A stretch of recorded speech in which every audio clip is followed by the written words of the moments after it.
regarde ce soir.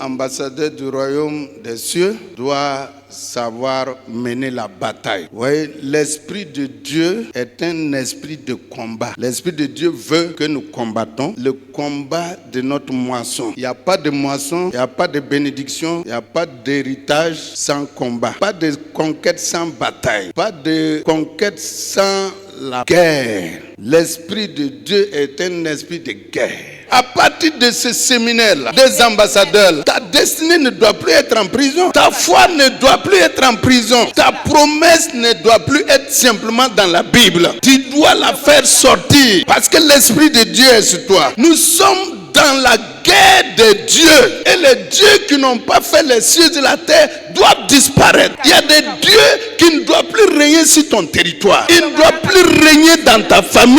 Ils ne doivent plus régner dans tes prophéties, sur tes prophéties. On va expliquer tout ça ce soir. Il y a la guerre de Dieu. Frères et sœurs, Israël, avant de quitter l'Égypte, il y a eu une guerre. La guerre de Dieu. Dieu s'est levé contre le Dieu de l'Égypte puisque le Dieu de l'Égypte agissait par Pharaon. Et Pharaon ne connaissait pas Dieu. C'est pourquoi le jour que Moïse est parti l'informer. Ainsi parle l'Éternel. Laisse partir mon peuple pour qu'il me serve dans le désert. Pharaon a répondu, qui est l'Éternel pour que moi je laisse partir ce peuple-là? Vous croyez que l'ennemi va vous laisser comme ça? Parce que Dieu est en alliance avec vous. Parce que vous êtes une nouvelle création. Parce que vous avez un mandat de régner. Qu'est-ce qui s'est passé? En Égypte là, il fallait une force de frappe. Dieu est avec son peuple. L'Esprit de Dieu est avec son peuple. Mais notre problème, nous ne voulons pas faire le combat. Nous ne voulons pas faire la guerre. Nous ne voulons pas batailler. Nous laissons nos entreprises dans les mains. Donc on ne sait pas quoi. Ouais, ça n'a pas de sens.